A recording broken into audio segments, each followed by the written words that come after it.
ہے 20واں پارہ سورۃ نمل اور آیت نمبر 63 ہے۔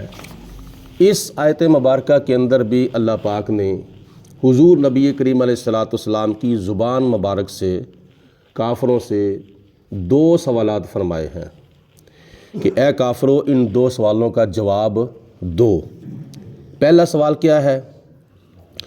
اللہ پاک فرماتا ہے ام من یہدیکم، وہ کون ہے جو تمہیں ہدایت دیتا ہے یعنی راستہ دکھاتا ہے، فی ظلمات ان اندھیروں میں، البر جو خشکی کے اندھیرے ہیں، والبحر اور جو سمندر کے اندھیرے ہیں۔ ان 2 جگہوں پر وہ کون ذات ہے جو تمہیں راہ دکھاتی ہے؟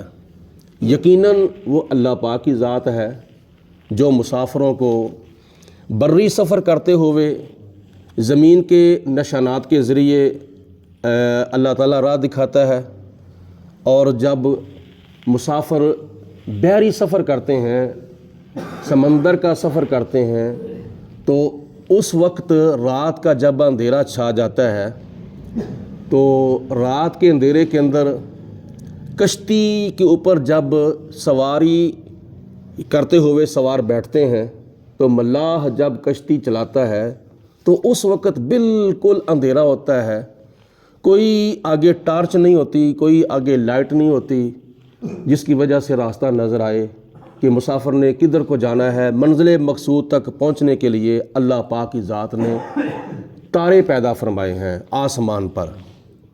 آسمان کے جو تارے ہیں ان تاروں کی روشنی کی وجہ سے ملاح جو ہیں کشتی چلاتے ہوئے راستہ تلاش کرتے ہیں کہ ہم نے کدھر کو جانا ہے، کدھر سے ہم نکلے ہیں اور کدھر کو ہم جا رہے ہیں۔ اگر اللہ پاک آسمان پر تارے نہ پیدا کرتا تو سمندر کا سفر کرنے والے مسافر جو ہیں وہ کس طرح منزل مقصود تک پہنچتے؟ تو اللہ تعالیٰ کافروں سے سوال فرماتا ہے کہ اے کافرو، جن بتوں کی تم پوجا کرتے ہو بتاؤ وہ بت بہتر ہیں یا خشکی اور سمندری سفر طے کرتے ہوئے رات کے اندھیروں میں تمہیں راہ جو دکھاتا ہے وہ اللہ بہتر ہے یا بت بہتر ہے؟ یقیناً اس کا جواب کافروں کے پاس کوئی نہیں۔ اگر کوئی جواب ہے تو وہ صرف یہی ہے کہ اللہ پاک کی ذات راستہ دکھانے والی ہے، رات کے اندھیروں میں، خشکی کے اوپر بھی اور سمندر کے اندر بھی۔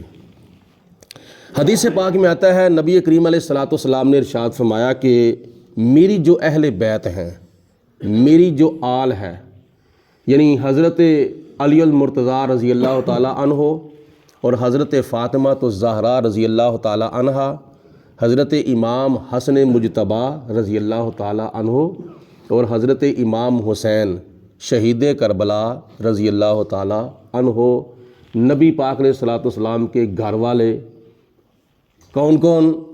حضور علیہ السلام کی سب سے پہلے بیویاں، اور اس کے بعد نبی پاک علیہ السلام کی اولاد، اور پھر نبی پاک علیہ السلام کی اولاد کی اولاد، یعنی حضرت فاطمہ الزہرا کی اولاد، یہ نبی پاک علیہ السلام کی اہل بیت ہیں۔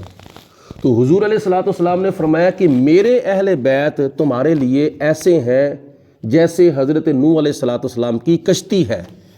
جو کشتی کے اوپر سوار ہو گیا وہ بچ گیا تباہی اور بربادی سے، اور جو کشتی کے اوپر سوار نہ ہوا وہ نہیں بچے گا، وہ غرق ہو جائے گا، وہ ڈوب جائے گا۔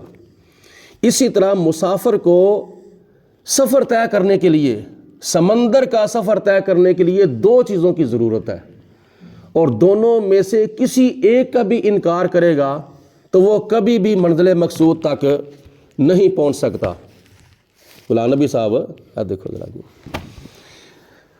وہ جو مسافر ہے وہ کبھی بھی منزل مقصود تک نہیں پہنچ سکتا جتنی دیر تک وہ 2 چیزوں کو مانے گا نہیں، دونوں کا اقرار نہیں کرے گا اور دونوں کے اوپر عمل نہیں کرے گا، دونوں کی پیروی نہیں کرے گا۔ وہ کیا؟ سب سے پہلے اس کو کشتی کے اوپر سوار ہونا پڑے گا، اور دوسرے نمبر پر اس کو تاروں کی روشنی استعمال کرنی پڑے گی۔ تو اگر کوئی کشتی کے اوپر سوار نہیں ہوتا، تاروں کو مانتا ہے، تو پھر بھی منزل مقصود تک نہیں پہنچ سکتا۔ اگر کوئی تاروں کو مانتا ہے، کشتی کو نہیں مانتا، کشتی کے ساتھ محبت نہیں کرتا، تو پھر بھی وہ منزل مقصود تک نہیں پہنچ سکتا۔ منزل مقصود تک پہنچنے کے لیے کشتی کو ماننا، کشتی کے ساتھ محبت کرنا اور کشتی کے اوپر سوار ہونا ضروری ہے۔ اور دوسرے نمبر پر تاروں کو ماننا اور تاروں کی پیروی کرنا یہ مسافر کے لیے ضروری ہے۔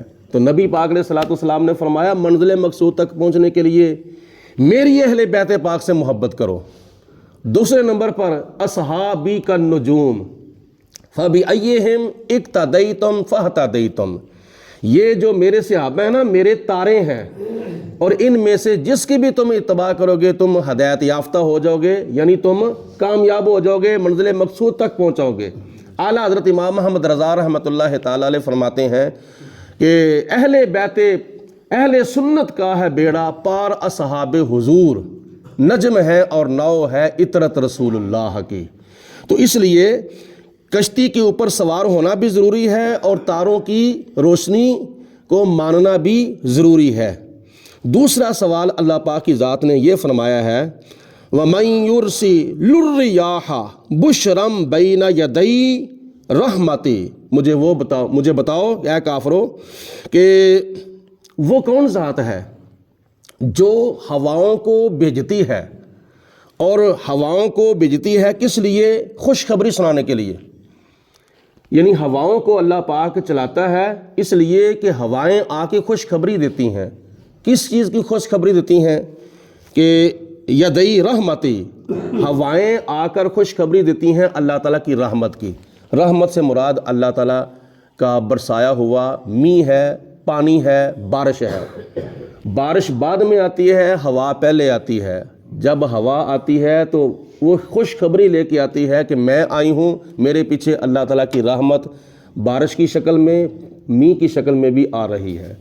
اللہ پاک فرماتا ہے کافروں بتاؤ تمہارے بتوں میں سے کوئی بت ایسا ہے جو ہوا کو چلاتا ہو، پھر می برساتا ہو، اور پھر تمہاری زمین کو سیراب کرتا ہو، کھیتیوں کو سیراب کرتا ہو، فصلوں کو سیراب کرتا ہو؟ ہے کوئی تمہارے خداؤں میں سے کوئی ایسا خدا، تمہارے بتوں میں سے کوئی ایسا بت؟ جس کا جواب ان کے پاس کوئی نہیں ہے۔